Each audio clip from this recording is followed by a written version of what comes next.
tiang dam le lom tin Christmas akan phak ter tu pathian chunga lunglom nak le mai le thachuan nang helam akan throi nang ha cha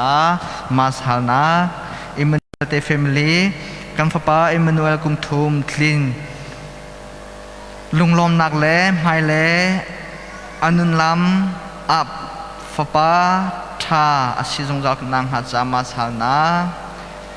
Azay zong te chunga kanilom boy pa sung te chungkar mabel te kamas ahal komi ansi mas ahal dumi kanum risi si achun hal rikos timika avan som kandu haya tuju kan zapi te kandak dian halai hla kandak isom halai hla number project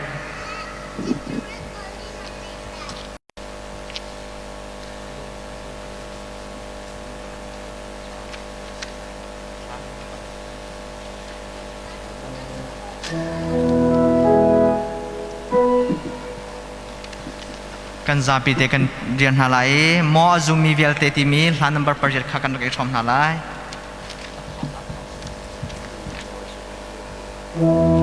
mo azumi vel te khi e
pite kan nak thurin halai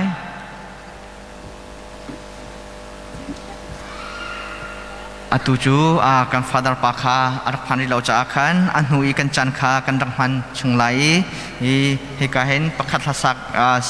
syamalusi jing do thani khan sa arak sak yang nak chan sitalai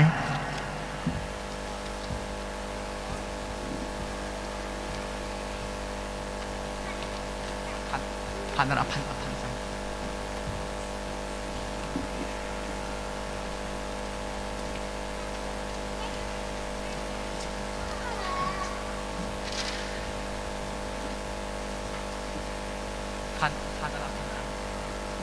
하늘아 판상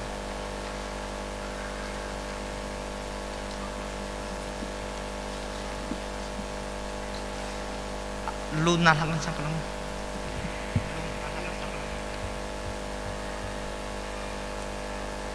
lunarhakan sa kalam Asia chun kan zapi tekan dian halai lunak ha kan naksan halai number kul kha kan naksan halai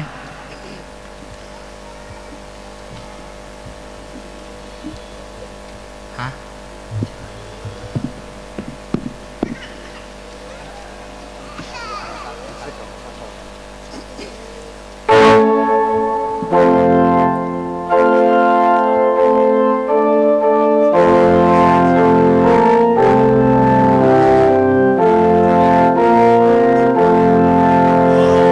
Boy,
fapale thiang tharaminin. Amen. Dominus vobiscum.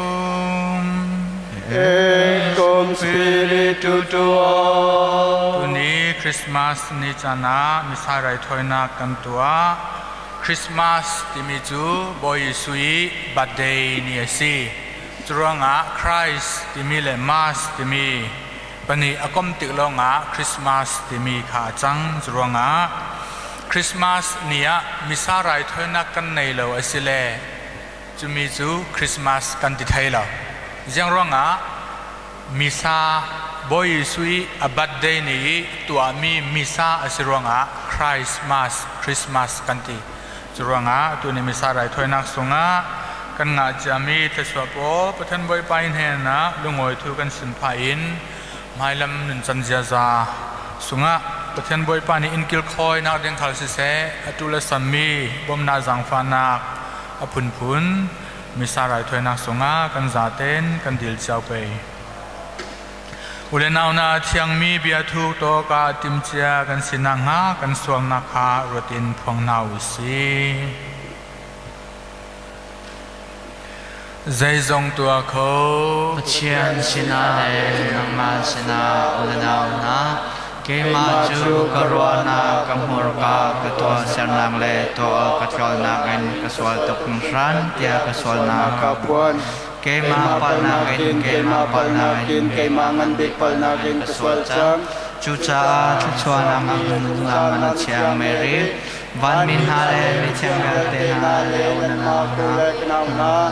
nan Boy pa kan patyan sina kan sam tia ko tia kan nol kau na. zai zong tua kho pathian ni kan jang fa se lo kan suang na ngai thiamin zung zal nu na ka kan thruai khau se amen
pathian sina sun pa na u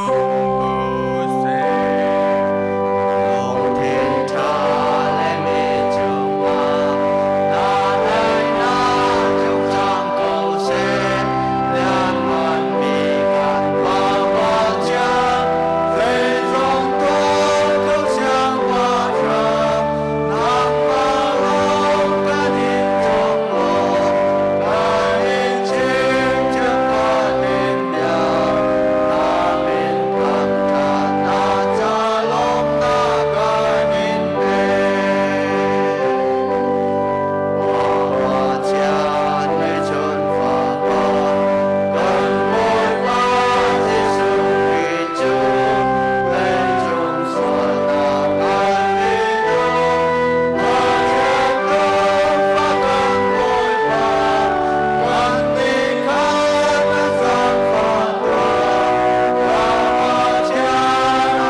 ဆုတောင်းကြစို့။အိုဖျားသခင်ကိုရောဒီလူကိုဖန်ဆင်းစင်ကလူစားတီကိုအလွန်ထူးဆန်းအောင်ပွင့်ရကုန်တိတ်ခါဖြင့်စင်မန်ထားတော်မူတကယ်သို့ကိုရောရဲ့ကဲတင်ချင်းလုံငန်းဒီပူ၍ပင်အောင်ပွဲကောင်းလာသည်နဲ့ငီယေရှုခရစ်တော်အရှင်မြတ်ဒီတပည့်တော်ရဲ့လူစားတီအဖြစ်၌ပါဝင်တော်မူတကယ်သို့ထိုသခင်၏ဖျားစားတီတော်၌တပည့်တော်ပါဝင်ထိုင်အောင်ယေရှုတော်ကိုတနာတော်မူပါမည်အကြောင်းတဆူတီတော်ဖျားဖြစ်တော်မူလျက်ကိုရောနဲ့အတူတန်ရှင်တော်ဝိညာဉ်တော်နဲ့တပေါင်းတစီတီကာလဆက်ဆက်သက်ရှင်တော်မူယေရှုစံတော်မူသောဒုသားတော်ဖျားရှင်ကိုမြည်ပြု၍တောင်းလျှောက်ကြပါသည်ဖျား Amen. กันซาพิกันทุนหาไร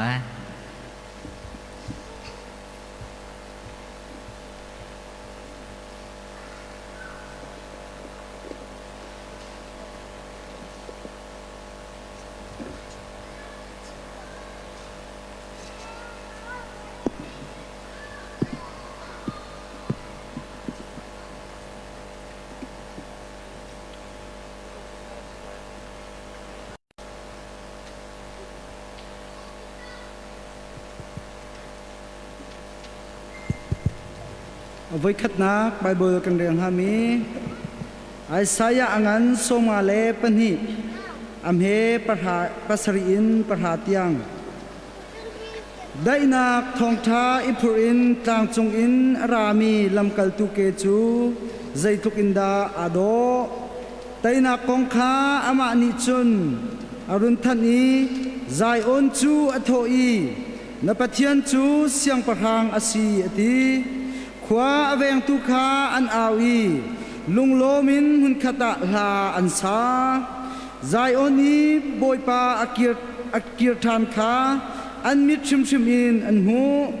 Jerusalem kho chung i arok mi mun na lunglom le thanuamin auto u boipa ni ami chu an hem chang na pi chu kham chang na akham chang boipa ni athiang mi athon nak chu amhan chang ami kha akham chang na i chu chu vulai mi velte ni an hu chang pathian bia se ลมหนาวมันก็เส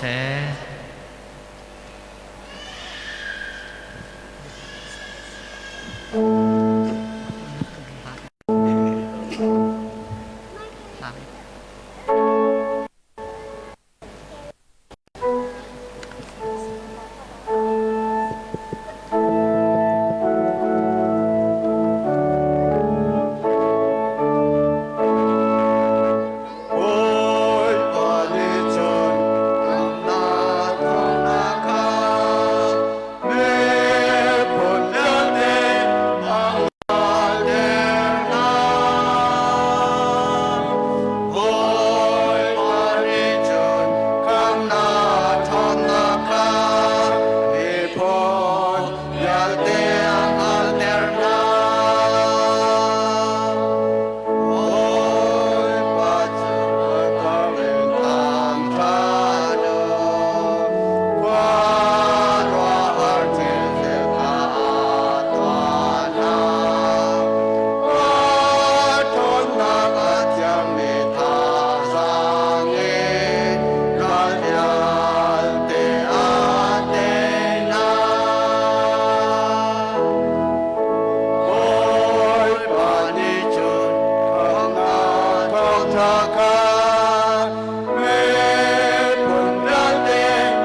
วันนี้นะไปประชากันเรื่องฮัดนี่มี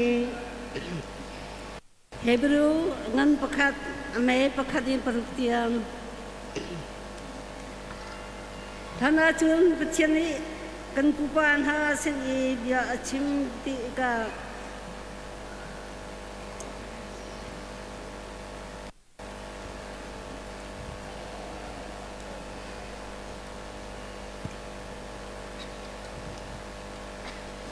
วันที่น่าไปบอกจากกันเรื่องฮาดีมินเฮบรูอังกันประคัดอเมริประคัดอีปรุกเตียมท่านอาจารย์ประเทศนี้กันกุปานหาเส้นอีเบียชิมติกาโปรเฟคาอารามหันหายอาชุมเตเตเล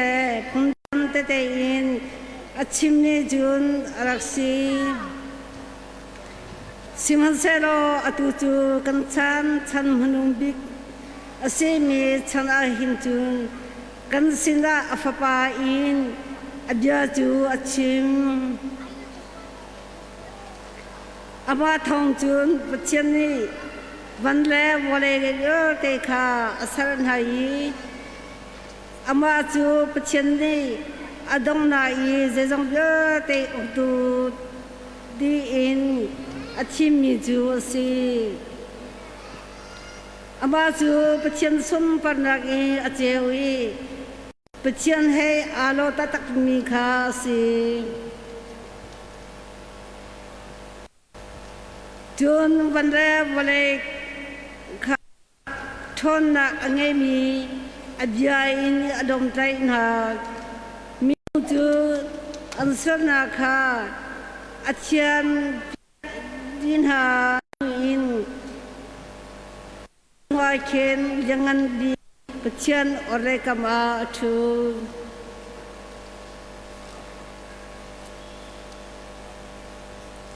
ปัจเจียนนี้ฟปาจูบันจูมินหา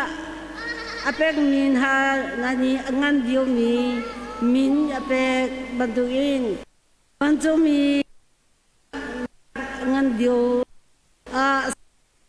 ปัจเจียนจูโฮมฮันนังว่าจูกฟปาดสี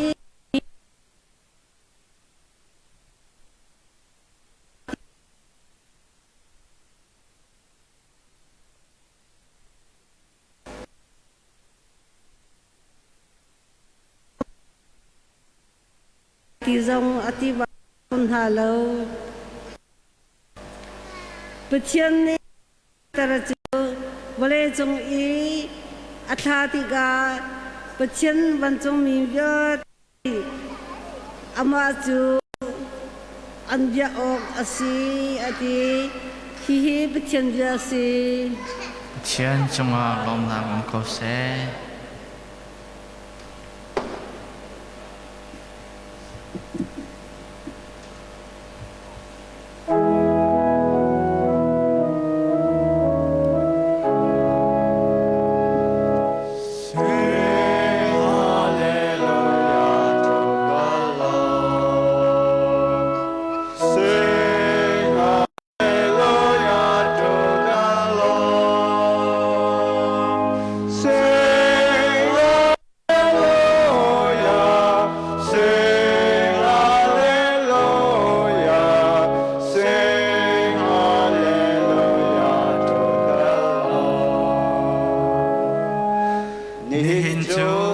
จานิสุงลอยสิมีพุนเบียนเตนหาราอุโลปัจเจียนยักติหาวสิเจจัตยานิหินจูบเลยจงว่าเจียวนาอัตลามีสิ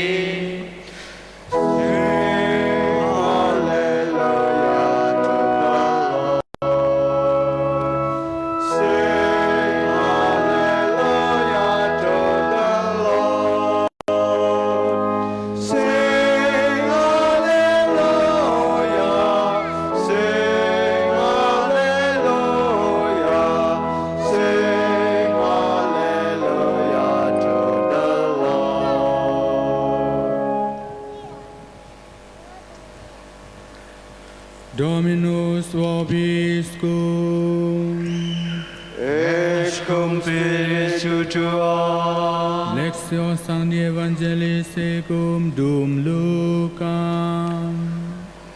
Gloria tibi Domine.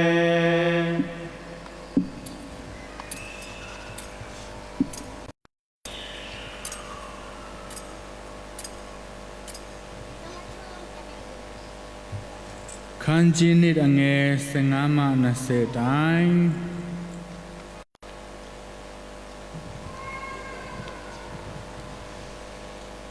Kaung kin tamano ro di turu thama thot khwa yue kaung kin tu tet twa ja to kha tu thein no beka betale myut tu twa ja su ngā rwa thawra phya the khin bya rai pwe ro mu di I a phit pyat ko twa yue ji ja su hu a chin chin phyo su ja le Tuna duru di alien twa ja len Maria ne Joseph ko lagaung no sakon nai tai tha to tu nge tange ko lagaung twai ja yi Tu thein no di phit yak ko twai min ja to akha tu nge ro ne salin yue mimi rwa bya rai pe ro mu di Minh chaချက်ကိုပြန်ပြောကြ၏ကြာရတော်သူပေါင်းတို့ဒီလည်းမိမိတို့အားသူထိန်တို့ပြောသည့်အကြောင်းအရာများ၌အံ့ဩကြ၏မာရိယမူကား၏အကြောင်းအရာအလုံးစုံတို့ကိုမိမိစိတ်နှလုံးတွင်စဉ်းစားဆင်ခြင်လျက်သိမ်းထားလေ၏သူထိန်တို့လည်းမိမိတို့အားပြောပြထားသည့်အတိုင်းမြင်ရကြားရသောကြောင့်ဖျားသခင်နှင့်ဘုန်းကုံတော်ကိုချီးမွမ်းလျက်ပြန်သွားကြလေ၏Mahi boy pa thong thabia si Mo boy kri nang ma chong a thang thana ko se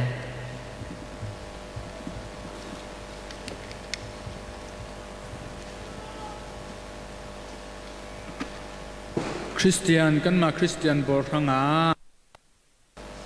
athupi boy hi Christmas asimo timi sunak tika khoi tin kan phiring isunga pathama yi che sunga Esther no Esther sura the EASTERS ပြောတာနော် ESTHER Star လို့ကိုပြောတာမဟုတ်ဘူးနော်စလုံးပေါင်းကတူတယ်အဘငေါ့မEsther EASTER Star ဒီက Pascha Mo Pascha di tiga phet cho chin si jang mi phet cho thi na man tu tiang leilung tluna vole ya thi nak ane tu pakhat man thri law hla ni sin kha law thi na tu pakhat man thri law mo amani adu du na the great min thang pi min thang zet asinan Zoman ni chinak an ne lo Zuranga leilung tluna nuclear anu miu kam nei mana chile a chem nga boy chinak an ne ruanga chinak ne tu masilai Zuranga Pascha timihi kan mai Christian bor thanga athupi big number 1 mo Da chang mo lo dutiya yi chi so nga ba Cosmo Pentecost Tan sin no wing in do sin chwa to kan mo no yapong nga se ma chim pa re Pentecost era ka dutiya yi chi so tatiya yi chi so mo no Christmas ka tatiya yi chi soဘာလို့လဲဆိုတော့ခရစ်တော်ကမွေးဖွားပြီးတော့ကျွန်တော်တို့လူသားတွေလူပဲအသက်ခဲ့တယ်ဒါပေမဲ့ချင်းလူကျွန်တော်ခရစ်စမတ်လဲလို့ဆရာမရှိဘူးเนาะတာမန်လူတယောက်ပဲဖြစ်လိမ့်မယ်ခရစ်တော်ဟာလည်းပဲဒါကြောင့်မလို့เนาะကျွန်တော်တို့ဒီလူမျိုးခရစ်စမတ်ပွဲပြုလို့ကျင်းပတယ်ဆိုတာဟူးရှိတုန်းကခရစ်တော်တေခြင်းကနေပြီးတော့ရှင်ပြန်ထမြောက်ခဲ့လို့သူ့ကိုပြန်ပြီးတတိယရဲ့အနေနဲ့ဒီခရစ်စမတ်ပွဲကိုပြန်လဲဒါကြောင့်မလို့အထုပိပိကပါစကာမော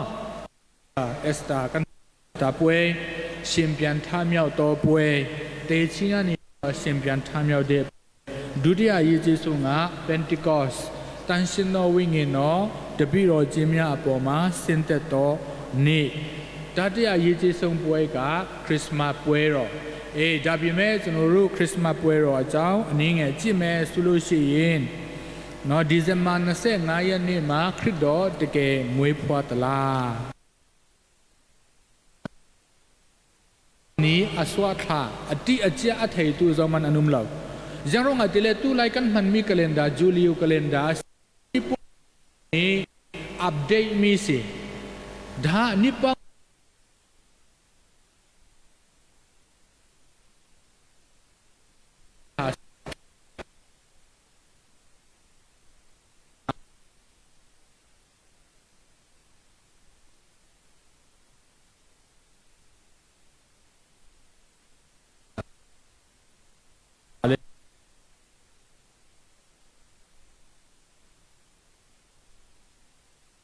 มามีกูเชงอันนี้ซา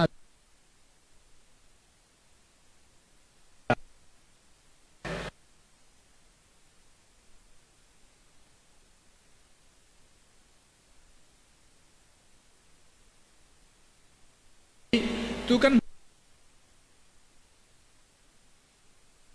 itu ami sima si cumi pop Gregory ni Julio Calendar kan ti Julius Caesar ma Emperor Julius Zani atua mi kalenda ka amani update mi si pian update lai da no era ba philo update le suro di kabane ne ne la ne tru ye di atua la ko chin chain pi ro laut tha da no eri Julio calendar ma kwai lwe mu ri amyai shi de da jaw mo lo ya min ji Gregorian ni pi ro di kabale padde achain ne ne ku le padda ne la ka kaba ku le padda ne di hari along ku ani sa sun to chat da era jaw mo lo 4 နှစ်မှာတခါ February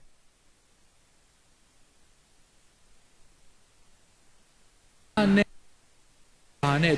လေပတ်နုံနေရတထက်แท้မကြောက်ဒါကြောင့်မို့လို့အချိန်ပူသွားတာလူအပ်တာပေါ့နော်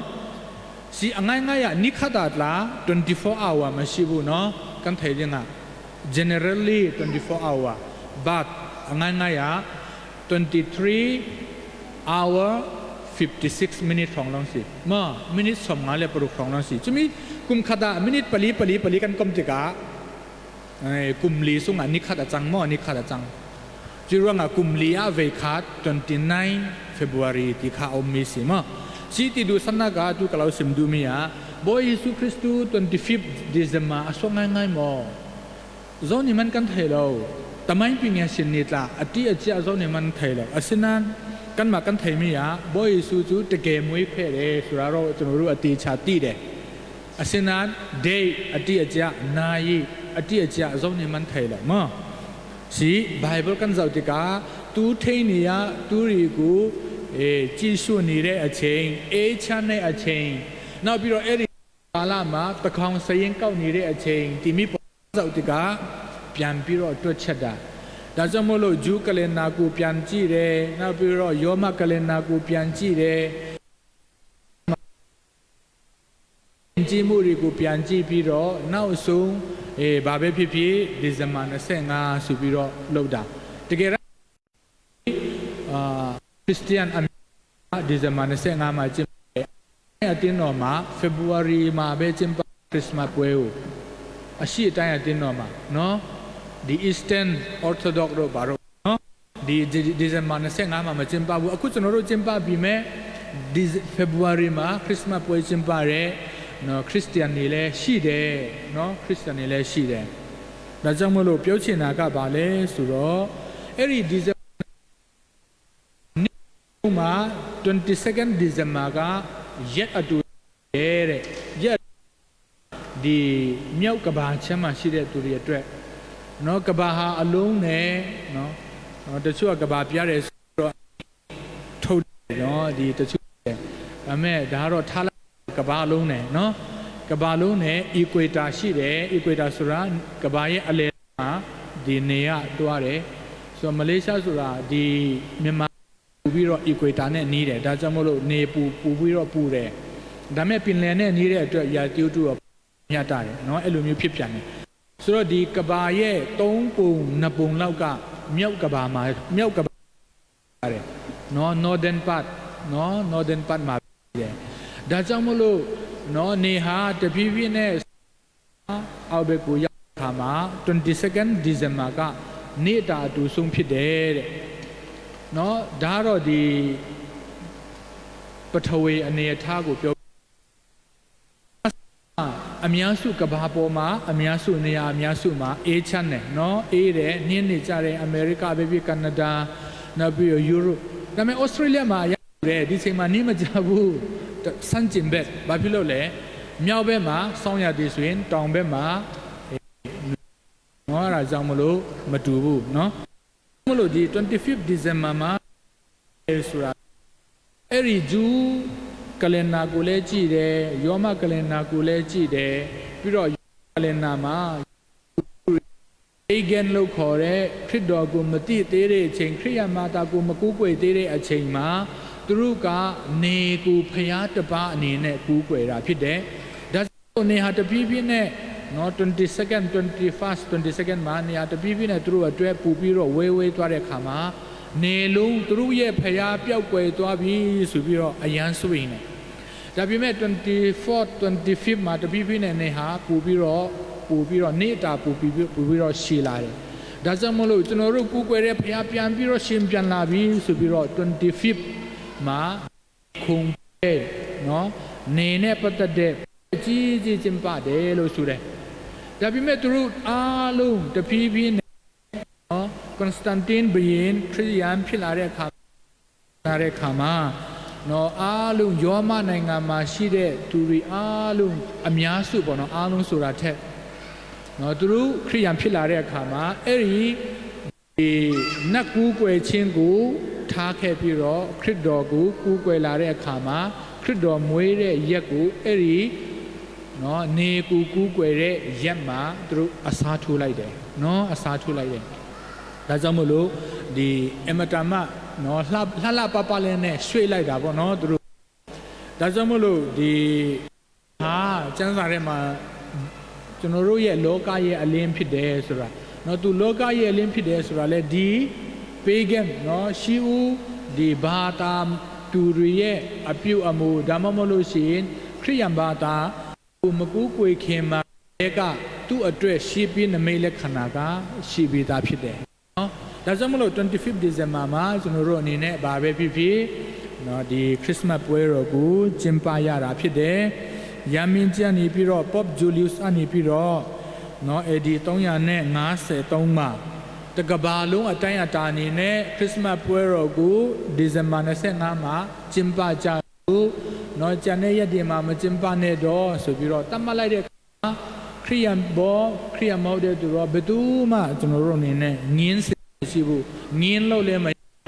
နော်ငင်းလို့လည်းမရဘူးနော် Pope Julius အနေပြီးတော့ AD နဲ့353မှာနော်တတ်မှတ်လိုက်တာအခုနှစ်ပေါင်းဘယ်လောက်ရှိပြီလဲ2000နီးပါးရှိပြီလေနော်ဒါကြောင့်မလို့နော်ဒီကျွန်တော်တို့အနေနဲ့အတင်းတော်ရဲ့တမိုင်းနော်ခရစ်စမတ်ရဲ့တမိုင်းလည်းအနည်းငယ်တည်ထားဖို့လိုတယ်ပြီးတော့ကျွန်တော်တို့အနေနဲ့ဒီခရစ်စမတ်ကာလမှာနော်ဒီလူနှမျိုးရှိတယ် two kinds of people တဲ့နော် two kinds of people ပထမလူတစ်မျိုးကဘယ်သူလဲဆိုတော့ angel people ခုနကျမ်းစာထဲမှာကြားတယ် angel people ဆိုတာวันจุงมีมั้งแต่จ้าตะมันเลยနောက်တစ်ခုက star people တဲ့ star နော် star အခုကျွန်တော်တို့ဒီမှာဒီ crypt ဒီရှိတယ်ဒါ crypt လို့ခေါ်တယ်နော်နောက်ပြီးတော့ဒီဟာတွေကျွန်တော်တို့လုပ်တယ်ဘာဖြစ်လို့လဲနော်ဒါတွေကိုလှုပ်ချင်းအပြင်ရုပ်တုကူးကွယ်တာမဟုတ်ဘူးဆိုတာကျွန်တော်တို့သိဖို့လိုတယ်နော်ရုပ်တုကူးကွယ်တာနဲ့ဒါတွေလှုပ်တာနဲ့လုံးဝတခြားစီဖြစ်တယ်ဆိုတာလေကျွန်တော်တို့သိရမယ်စဉ်းစားဉာဏ်နဲ့နော်သိရမယ်နော်စဉ်းစားတတ်ရမယ်ဒါရီကနော်လောကမှာလူအားလုံးစာမဖတ်တတ်ဘူးလောကမှာလူအားလုံးမျက်စိမမြင်ဘူးနော်တချို့မျက်မမြင်တဲ့သူရှိတယ်တချို့နားမကြားတဲ့သူရှိတယ်တချို့စာမဖတ်တဲ့သူတွေရှိတယ်နော်ခုကျွန်တော်တို့စာဖတ်တဲ့သူအတွက်ကျမ်းစာဖတ်ရင်သိနိုင်တယ်ဒါပေမဲ့စာမဖတ်တဲ့သူတွေအဖို့အပေါ်မှာရေးထားတဲ့နော်ဒီစာတွေရေးနိုင်မှာမဟုတ်ဘူးဒါပေမဲ့သူတို့ဒီရုပ်ထုတွေဒီပုံနေကြည့်ချင်းအဖြစ်ဒီပုံနေကြည့်ချင်းအဖြစ်သူတို့အနေနဲ့စာမဖတ်တတ်ပြင်မဲ့ခရစ်တော်ဖြစ်တယ်ဆိုတာသူတို့ရဲ့စိတ်ထဲမှာနော်သိနိုင်တယ် ဒါကြောင့်မို့လို့ဒီဖျားเจ้าနေမှာရုပ်တုတွေအကြီးကြီးရှိတယ်ဒါရီကိုကျွန်တော်တို့ဖျားအနေနဲ့ကူးကွယ်တာမဟုတ်ဘူးเนาะဒီဟာရီကိုမြင်ချင်းအဖြစ်ဖျားကိုတတိယစေတာဖြစ်တယ်ဒီဟာကိုလှုပ်ချင်းအဖြစ်ဖျားကိုတတိယစေတာဖြစ်တယ်နော်ဒါဘယ်သူရင်လှုပ်ခဲ့တယ်လဲအခုနှစ်ချင်းနေကျွန်တော်တို့ရဲ့ညီကိုနှစ်ချင်းနေလဲတဖြည်းဖြည်းနဲ့လှုပ်လာကြပြီနော် Christmas tree ဘာဖြစ်လို့ဒါလဲနော် shopping mall မှာဖျားเจ้าတဲ့ shopping mall က Christmas tree ကပူပြီးတော့ခမ်းနားတယ်နော်အဲ့ဒါတွေကဘာလဲနော် Christmas tree တို့ဘာလို့တုံးတာလဲနော်မင်းသုံးပါးကိုကြည့်ပြီးတော့ခရစ်တော်ကိုတွားဖူးတဲ့အချိန်မှာနော်အဲ့ဒီကိုတတိယဖူးလှုပ်ထားတဲ့ဟာနော်လှုပ်ထားတဲ့အခုခေတ်မှာကြတော့ဘာသာရဲ့နော်စီးပွားရေးပူဆန်လာတယ်နော်လဲဘာပဲဖြစ်ဖြစ်ကျွန်တော်တို့ဘက်ကနေပြီးတော့ထောက်နိုင်ရင်တော့တာပေါ့နော်နော် Christmas tree တို့ Christmas tree တို့ကျဲတို့ဘာလို့ဆိုတာ Saint Francis Assisi စခဲ့တာနော် Saint Francis Assisi နော်သူကနေပြီးတော့စခဲ့တာAD စနစ်ရာစုမှာ1200နဲ့1300ကာလမှာသူစခဲ့တာဘာဖြစ်လို့လဲလူတိုင်းဆာမဖတ်တတ်ဘူးလူတိုင်းဘက်တလင်မတွားနိုင်ဘူးလူတိုင်းပါလက်စတိုင်းမတွားဣသရေလမတွားနိုင်ဘူးဒါကြောင့်မို့လို့သူတို့မျက်စိထဲမှာမြင်ရောင်လို့ရအောင်ဒီလူမျိုးဖြစ်တယ်ဆိုတာကို Saint Francis ကနေပြီးတော့ပြတာပြီးတော့ Christmas tree နောက်ပြီးတော့ဒီကျယ်တွေလုပ်တယ်ဆိုတာမင်းသုံးပါးနေပြီးဒီကျယ်တစ်ခုကိုလိုက်ပြီးတော့ခရစ်တော်ကိုတွားဖူးတယ်ဆိုတာကိုပြချင်လို့ Saint Francis ကနေပြီးတော့လုပ်တာနောက်ပြီးတော့ carol singing ဆိုတာနှစ်ပေါင်း100မရှိ100ကျော်ကျော်လောက်ပဲရှိသေးတယ်နော်ခုလွန်ခဲ့တဲ့နှစ်ပေါင်း200 300လောက်မှာ carol singing ဆိုတာမရှိဘူးနော် happy birthday တို့ဘာလို့ခုကျွန်တော်တို့တခြင်းဆိုနေကြတယ်အဲ့ဒီ happy birthday တခြင်းကနှစ်ပေါင်း100ကျော်ကျော်ပဲရှိသေးတယ်နော်အဲ့ဒီမတိုင်ခင်တော့က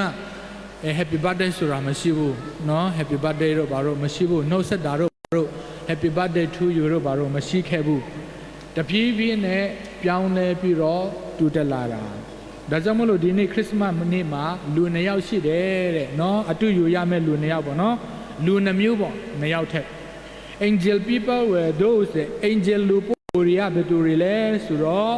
ခရစ်တော်ရဲ့တည်င်းကိုကြားနာတယ်သူ့ရဲ့ဒီပုံပြင်သူ့ရဲ့အကြောင်းကိုလည်းနားလည်ပြီးတော့နော်မျောလင်းချက်အကြီးကြီးနဲ့အသက်ရှင်နေထိုင်တဲ့ဟာတဲ့ဒီ angel people ပဲတဲ့ angel people နော်နောက်ပြီးအဲ့ဒါကဘယ်သူလဲဆိုတော့တူးထိန်နေလို့နော်တူးထိန်နေက prophet များရဲ့ဟောကြားချက်ကိုသူတို့သိတယ်နော် prophet Isaiah တို့ John the Baptist တို့သူတို့ဟောတဲ့ဟာတွေသိတယ် Messiah တကယ်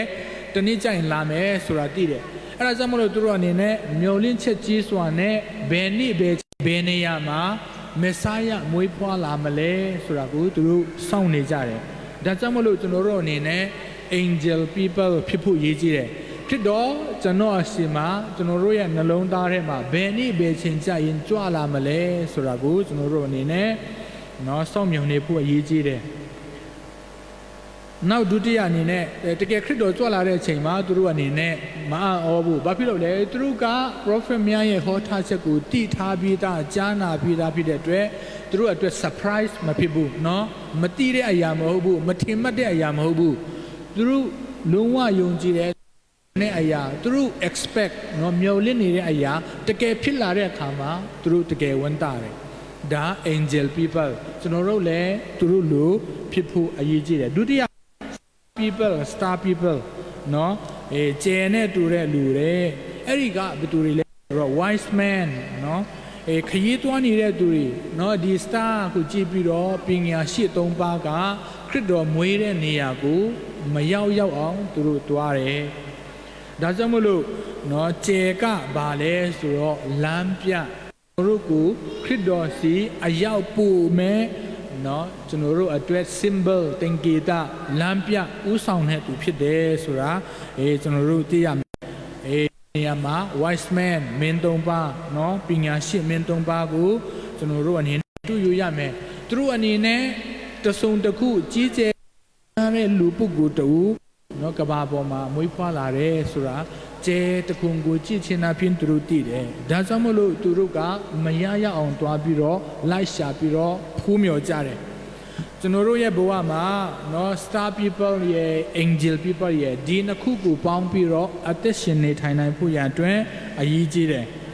နော်ကြွလာမဲ့ခရစ်တော်ကိုကျွန်တော်တို့အနေနဲ့မျှော်လင့်တယ်လို့တကယ်ကြွလာတဲ့အခါမှာလည်းပဲကျွန်တော်တို့ရဲ့နှလုံးသားထဲမှာတကယ်မွေးဖွားလာနိုင်အောင်ပြီးလို့ရှိရင်ပညာရှိတွေလို့ကိုယ်စီမှာမွေးဖွားလာတဲ့ကျွန်တော်တို့စီမှာရောက်လာတဲ့ကျွန်တော်တို့ကိုယ်တိုင်တွားဖူးတဲ့ခရစ်တော်ကိုသူများကိုလည်းကျွန်တော်တို့ဆက်လက်ပြီးတော့ပြောပြညွန်ပြနော်ခေါ်နိုင်ရမယ်ခေါ်ဆောင်နိုင်ရမယ်ဒါမှခရစ်စမတ်ကကျွန်တော်တို့အတွက်အဓိပ္ပာယ်ရှိမှာဖြစ်တယ်ဆက်လက်ပြီးတော့ကျွန်တော်တို့မစ္စာရဲ့အစမှာပြောသလိုခရစ်မတ်ဆိုတာ Christ နဲ့ Mass ကိုတဖြည်းဖြည်းနဲ့တွဲလာတာเนาะပထမ Christ Mass ဆိုတာမစ္စာတရားเนาะခရစ်တော်ရဲ့မွေးနေ့မှာလုပ်တဲ့ Mass ကို Christmas လို့ခေါ်တယ်။ဒါကြောင့်မို့လို့တချို့ကျွန်တော်တို့ပြောထားရှိတယ်ညီကူခရစ်ယာန်တွေမှာ Christmas မရှိဘူးเนาะမရှိဘူးခရစ်တော်ရဲ့ birthday အမတ်တရားလောက်ပဲရှိတယ်ခရစ်မတ်ဆိုတာကက်သလစ်အသင်းတော်မှာပဲရှိတယ်ဒီဟာတွေကိုကျွန်တော်တို့အနေနဲ့သိရမယ်ကျွေးဘယ်နှကောင်ပဲတတ်နွယ်နောက်ဘယ်နှကောင်ပဲတတ်နော်5 star 7 star အခုခေတ်မှာနော်ဘယ်လောက်ပဲခန္ဓာကြည့်ကြတဲ့နော်စားတော့ပွဲပဲလို့ဒါကခရစ်မတ်မဟုတ်ဘူးခရစ်မတ်ဆိုတာအခုကျွန်တော်တို့ပူဇော်နေတဲ့အခုကျွန်တော်တို့ဖျားဆောင်ထဲမှာလာရောက်ပြီးတော့ပါဝင်နေတဲ့တက်ရောက်နေတဲ့မိစားတရားကခရစ်မတ်လို့ခေါ်တယ်နော်ခရစ်ဒီမှာမစ္စာမတက်ဘဲနဲ့ကိုယ့်အနေကိုဆူတောင်းပြီးတော့ကခုန်ပြီးတော့ praise and worship လို့ no Christmas အဲ့ဒါ Christmas မဟုတ်ဘူးเนาะတည်ထားဖို့ရအတွက်ဒါကြောင့်မလို့ကျွန်တော်တို့အနေနဲ့ခရစ်တော်မွေးနေ့မှာကျင်းပတဲ့ Mass က Christ Mass ဒါမှမဟုတ် Christmas เนาะဒါကြောင့်မလို့ကျွန်တော်တို့ဟာဘယ်လောက်ထိကံကောင်းတယ်လဲเนาะ angel people လည်းဖြစ်လို့ရတယ် star people ဖြစ်ခွင့်လည်းရှိတယ်ကျွန်တော်တို့ရဲ့ဘဝမှာနော်ခရစ်တော်ကိုအတူယူပြီးတော့ကျွန်တော်တို့ရဲ့ဘဝမှာဆက်လက်ပြီးတော့သူများကိုဘုရားရဲ့တည်င်းကောင်းခရစ်တော်ရဲ့တည်င်းကောင်းဟောကြားတော်သူများညွန်ပြတော်သူများနော်ခရစ်တော်စီကိုပို့ဆောင်တော်သူများဖြစ်နိုင်ဖွင့်ရအတွက်ဆက်လက်ပြီးလူအပ်တော်ယေရှုများမိစာတရားတော်မြတ်၌တူတကွာတောင်းလျှောက်ကြမယ်把天把卡隆的嘎祖。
Hãy subscribe cho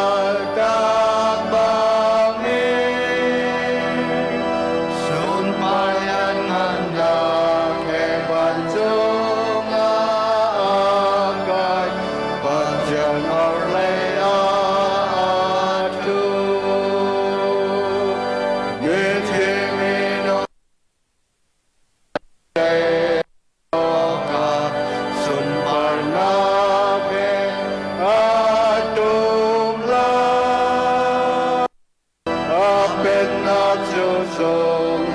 không bỏ lỡ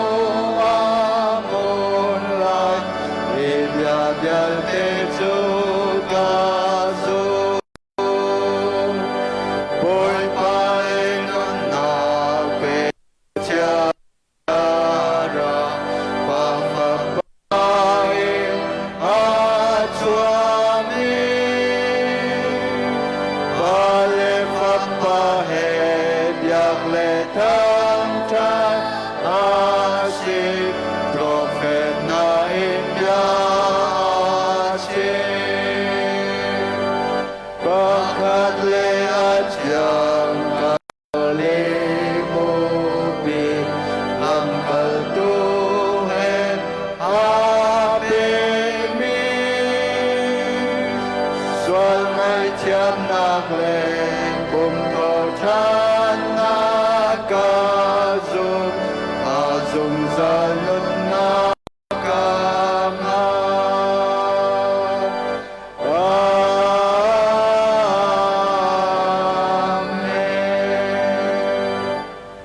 กระโดนมิวเลนาวนาลอเปียนันสิไลโกโลโลนันหูไลกิงูโลอินกังหุนันสิไลเตียกันบอยปาเยซูคริเนียกันเชมันตุกิน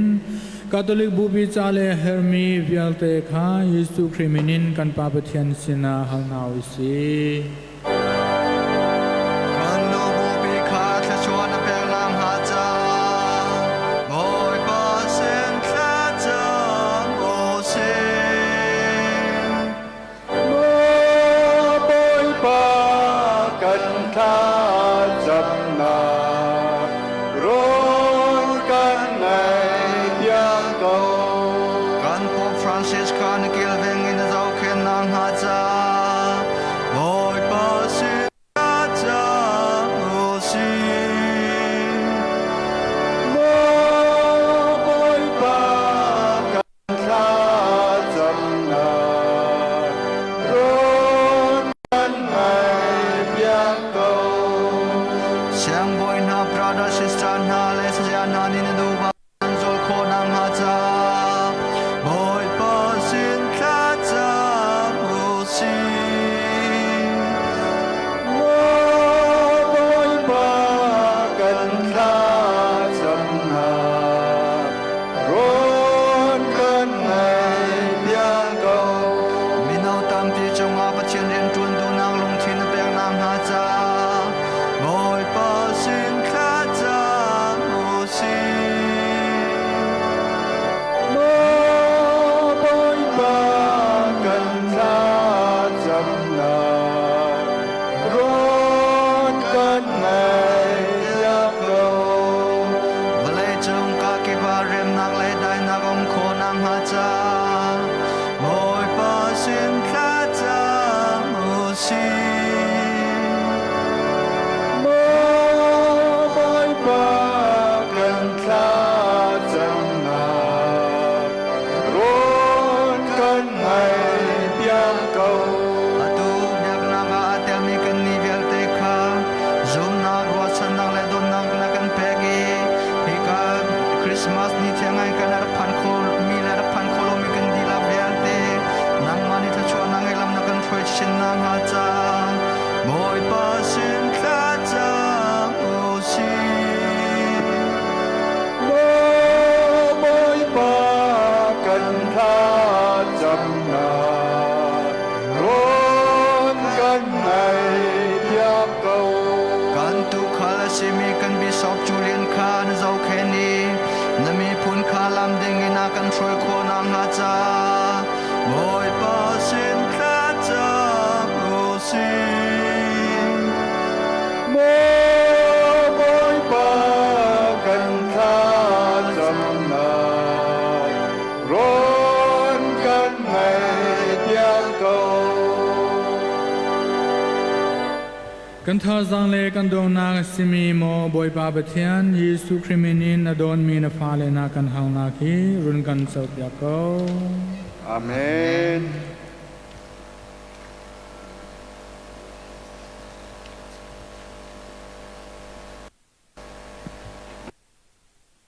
AP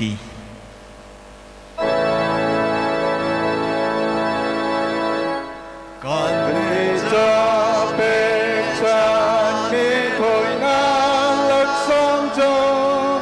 biang thề ngà cần rác bột trời đang bôi hệ hồn khắp yên hi thôi ngạc châu bôi ban nâng mô xin cả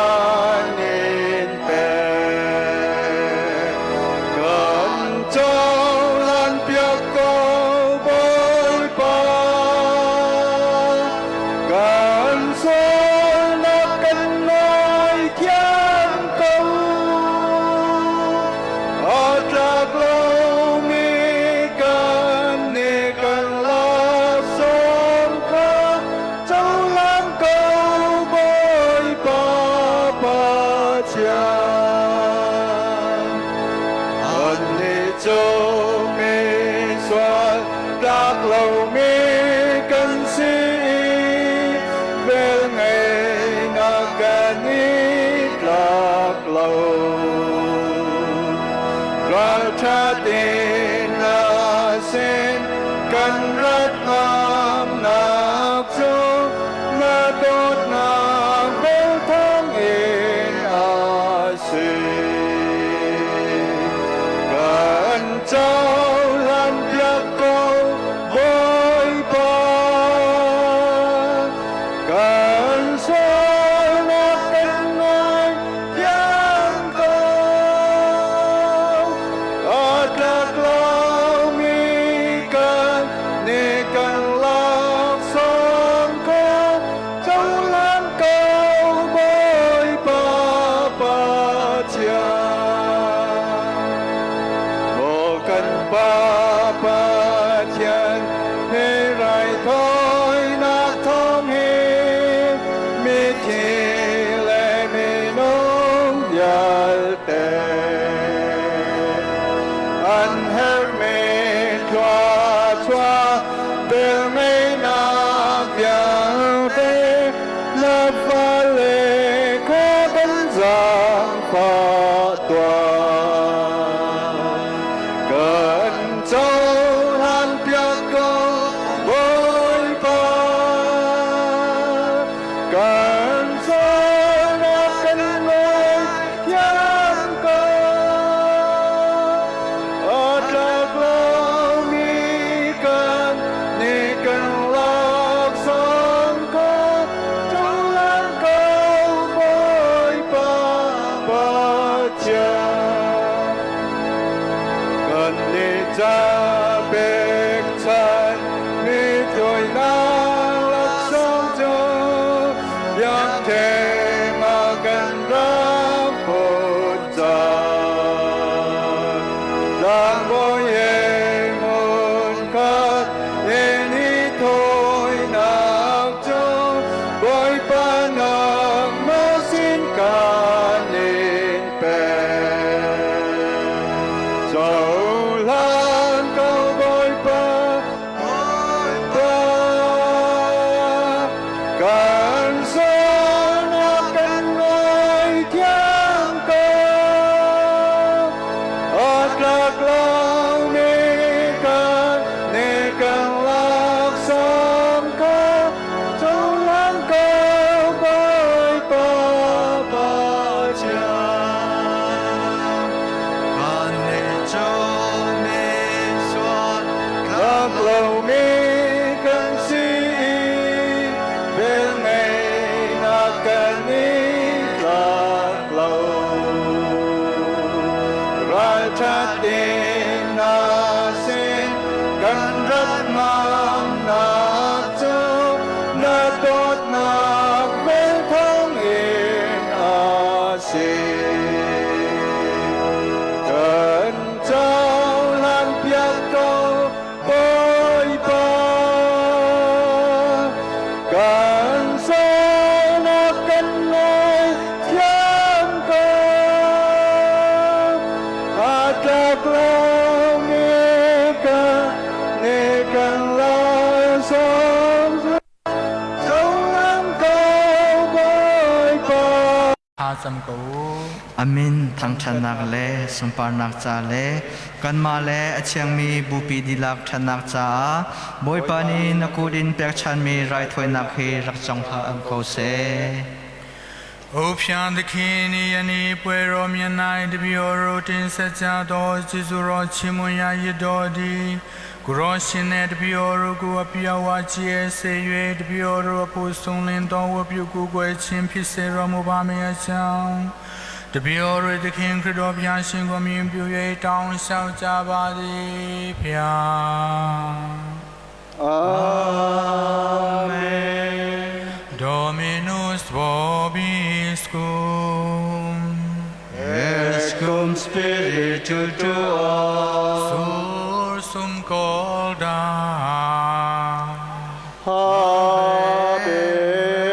habemus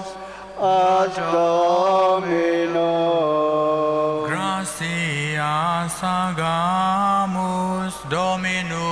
Deus nostrum. Dignum et iusum est. Vere dignum et iusum est sanguinem et salutare. Nos tibi semper dubique gratia sagere. Domine sancte Pater omnipotens aeterni Deus, quia per incarnati verbi mysterium novamentis nostre oculis lux tua claritatis infulsit, udum visibilite Deum conosimus, per un invisibilium amorem rapiamur, et ideo cum angelis et ad angelis, cum tronis et dominationibus, cum qui omni militiae celestis exercitus, hymnum gloriae Tuae canimus, sine fine dicentes.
Mo boy pa nang ma chu thiang tak tang mi thian nak vial te chona ti pun na si chu chai lak song na chunga na tharau kha jap ti bang run thain run thian ter ko na lo kan ma kan cha kan boy pa Yesu Kri pum le thia ra san ter ko tia tha kan cham ama khan roi lung thau te in tem hin nak chung lu cha na chang reu kha la ki lom nak bia chim chang reu kha cheu ya zu tu kha peng nai achim mi chu mahi la gu lo nan di lakin eu zai cha tia mahi chu nan ma cha peng na mi kapum asi.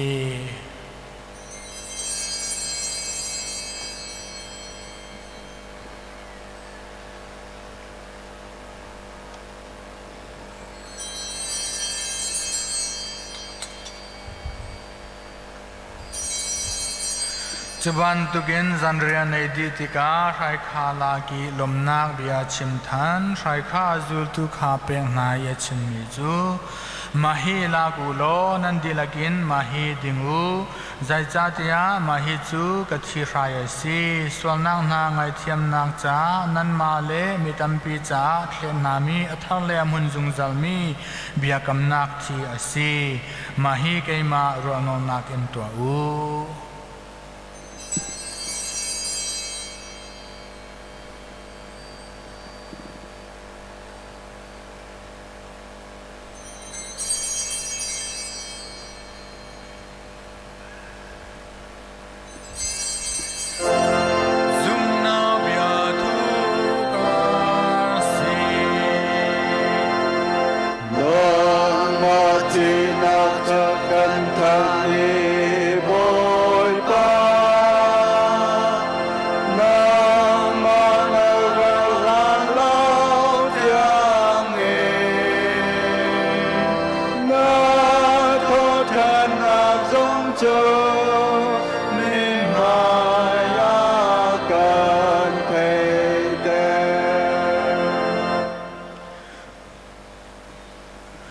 จุจากันนี่ที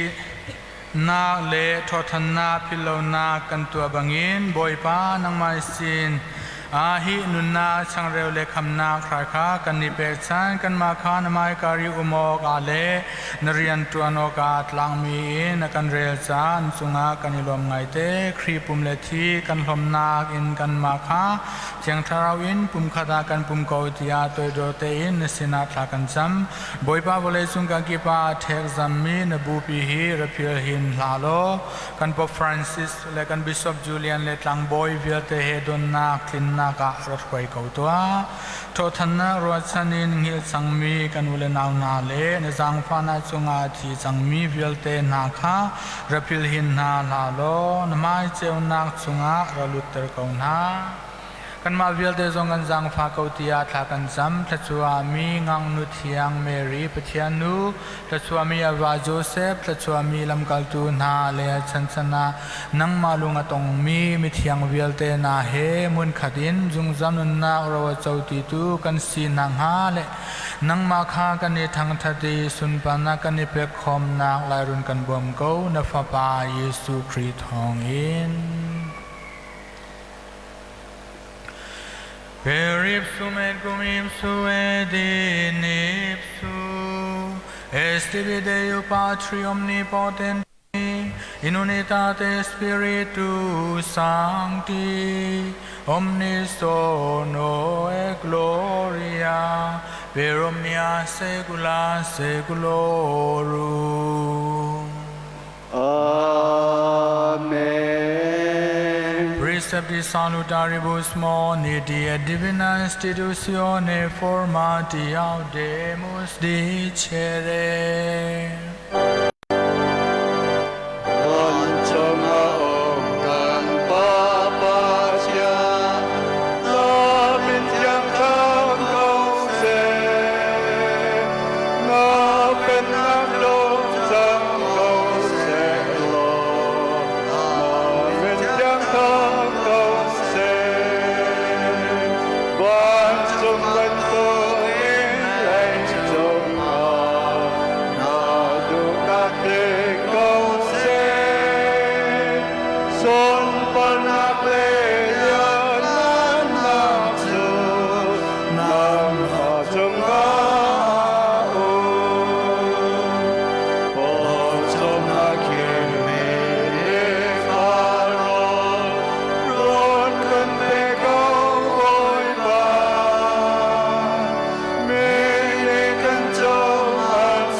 ทะเลนาวิเดนกันคำเกาตียกันนิโนดูกันชันสุงาได้นารุนกันเปกเอาโลในจังฟ้าในสวรรค์กินกันลวดเตลโล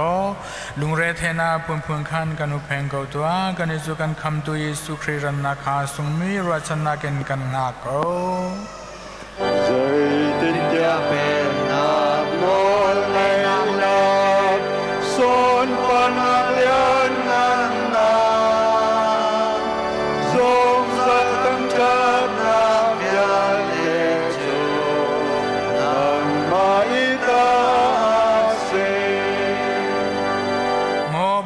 เยซูคริสต์ลำกัลตุนาสินานันมาสินาได้นากชาตังนาเกมาได้นากันเพียงนาทิยานชิมบังอิน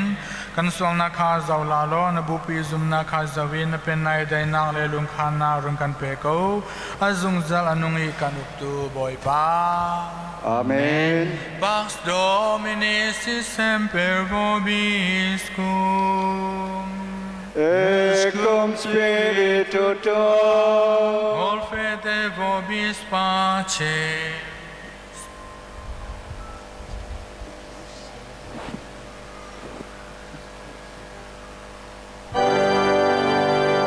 Pace tuo favole suona calpetu adniro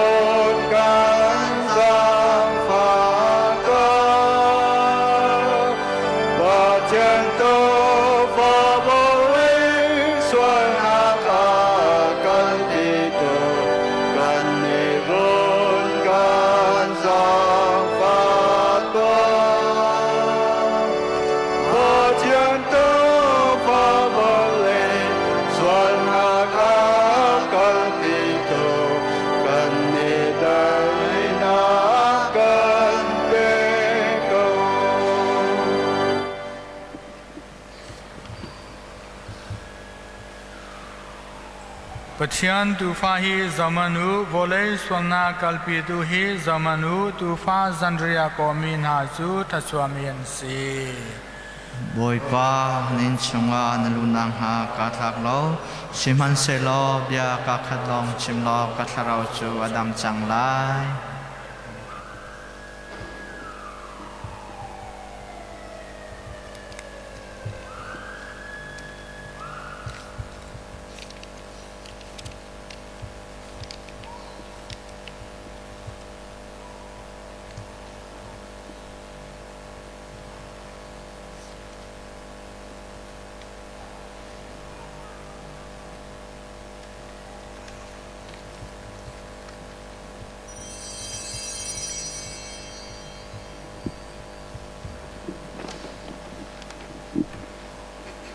Lasaknak zale somni lepesri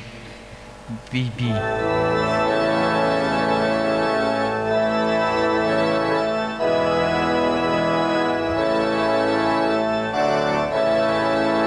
Akan kapto boy ba Jesu krinikan Boy chung lo ok arem chan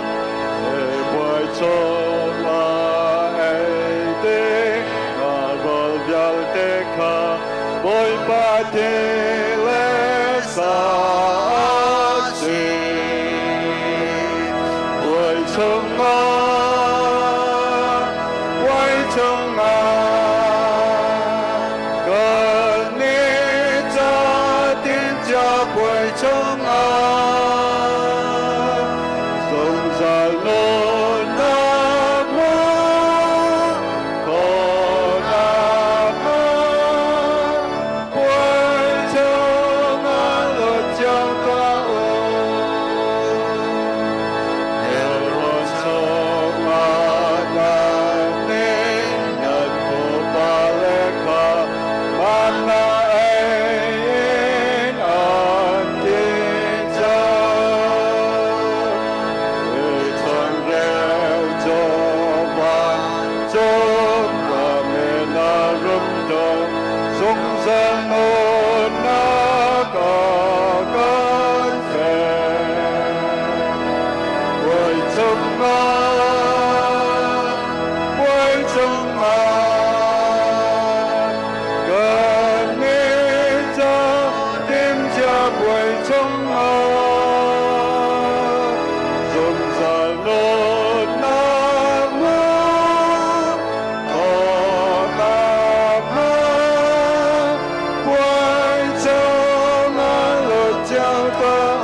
Oh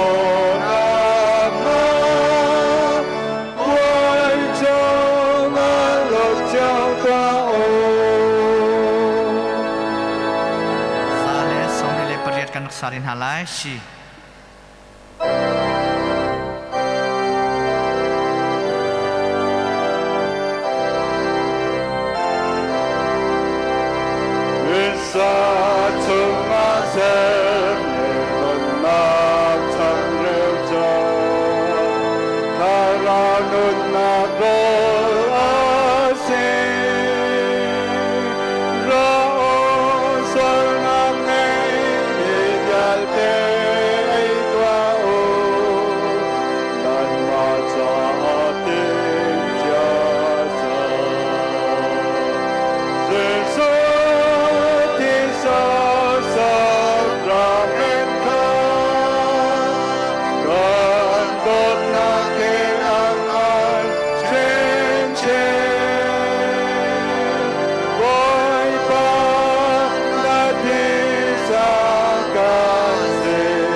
Dewa Razom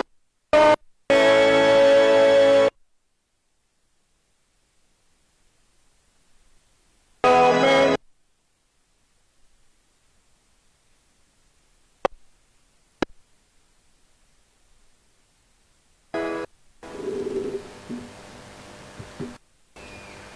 Sudong Jasu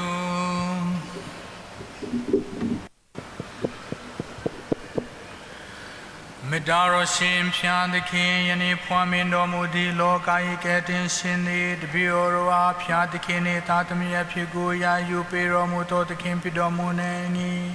Taura the Shin Chingule the Bioroa Pito Shim Pisera Mubami Chang the Biori the King Fridopia Shingwami Buye Town Xiao Jabadi Pia Amen. Dominus vobiscum, Et cum spiritu tuo. benedicat vos omnipotent Deus Pater et Filius et Spiritus Sanctus. Amen.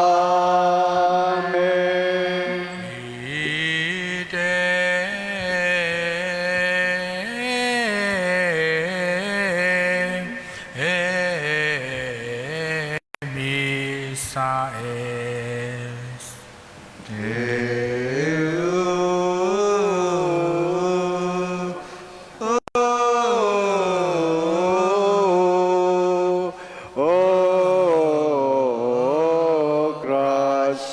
Gracias.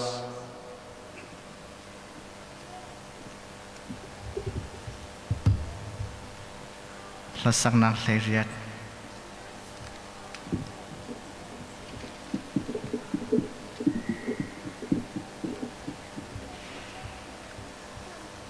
Amen.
asia chukan zapiten kan thu nalai atu chu kan chan khat long palte hi kan panding ka umri cha kan LCCM chor lebu polni kan hla kan rem jak lai chu kho kan pakhat hasa kan dang lai chu kho kan lom nak bi chim kha sia Steven ni chan adak la lai adong na thla kan cham lai chu kho kan hi ka lai kha kan ni thian halai ti mi khawan chim ka du tu chu LCM lebu pol kha hla kan rem jak dinga kan dak som halai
Hãy subscribe cho kênh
Ghiền Mì Gõ để không bỏ lỡ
Rembu cunga lom na tampi kan nge tuju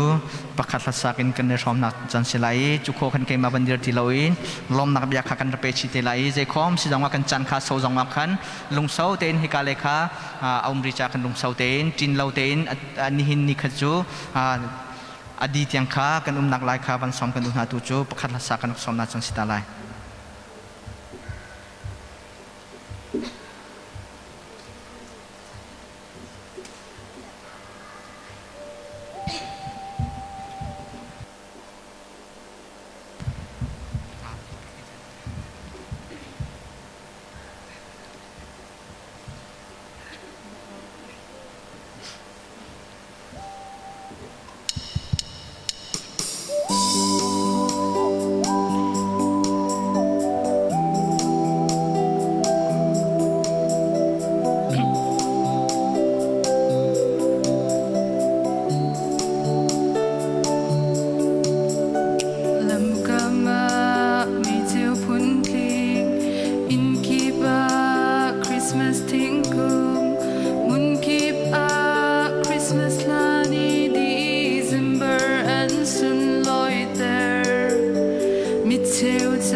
Ni för det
ลมนับยะตัวเคเกมานีกับบุญชิมมาสักอะไรเย่อปคัดนา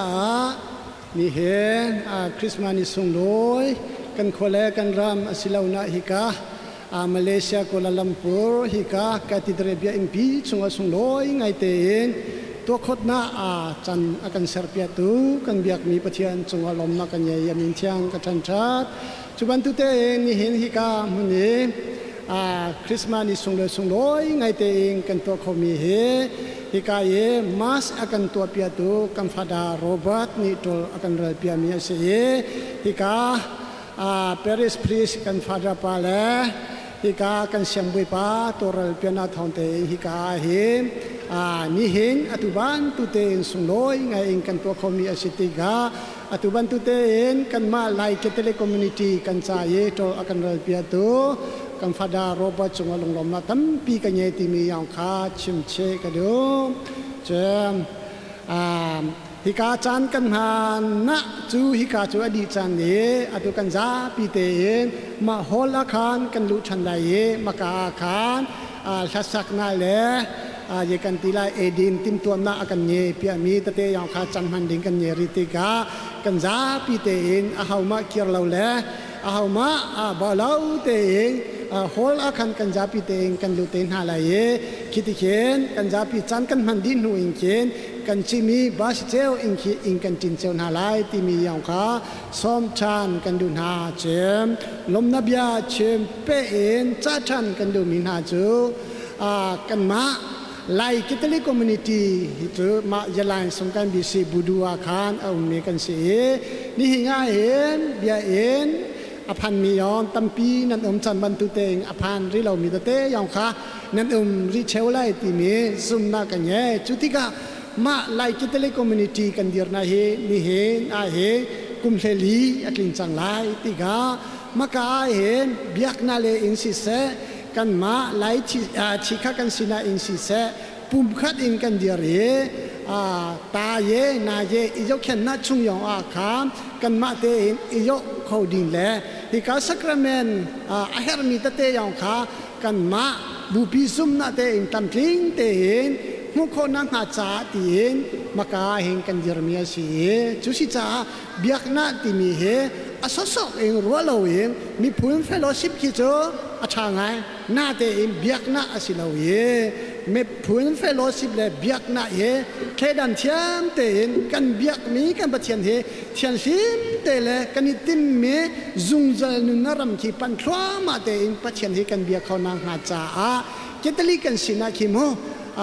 ดังให้ว่าโจโลเตอินเทียนซิมเตอินกันเบียกมีกันปะเทียนเฮกันมาซุมนักเจตลิซุมนักเตอินกันเบียกเขานางหาจากันนินเดียร์ปีมีนาเสจุสิจาเปตไลนาอังเงริเรามีนายองนี่เปตไลนาอังเงรำโลอัเทริเรามีนายองชิมนารักันเยเปียวโลมากันจ้าปีเตนโดยปานนี้อาการแปลกมี LCCM บุปีชงอาเห็นหลายฮอลอัตมีเยอะแต่นี่หุ่นคเตเห็นคอรัสตินหาอุสิติมีอย่างค่ะซอมชานกันดุนหาสสะอายาเฮรมีเยอะแต่คีซุมอาคันเป็ดไลนารังเยวโลนันจ้าปีบอมนาจ้าคันกันจ้าปีซุมอิงเคติมจ้ากันสิยมจัลติมีอย่างค่ะของท่านกันดูมีนาเสียนั่นดีละจงลงลมนาตั้มปีกันยัง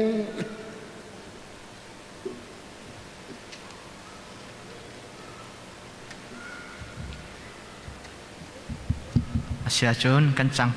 จันขาตังริจาขันจันกลักที่ไรแล้วกันซาปิเตนคูบิลบูเตนดองนาคลากันจำหาไรจุโคกันฮิกาเลขันกันกลดินหาติมิคา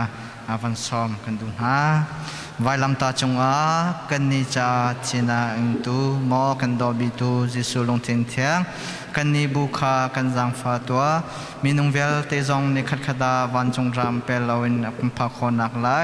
นพงดิงคาจอนเพียกินเบียกนาพงช่วยตู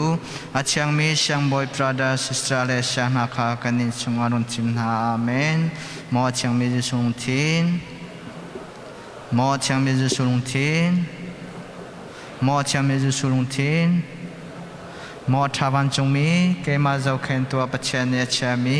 กเจียวเทียนกระเปงลอกช่วยกระเปงโกชุนิตลักเลจันคเดเตียงอาเมนปาเลเชียงทราวมินินอาเมน nandilah chunga lunglom nakan nge hol kan za piten kan kaldin halamo kan za piten ha chun manthak adu mi jong kha ke mala sram nak chote khante bandang hausul cameraman pokhe kan ready te nak nung pyak no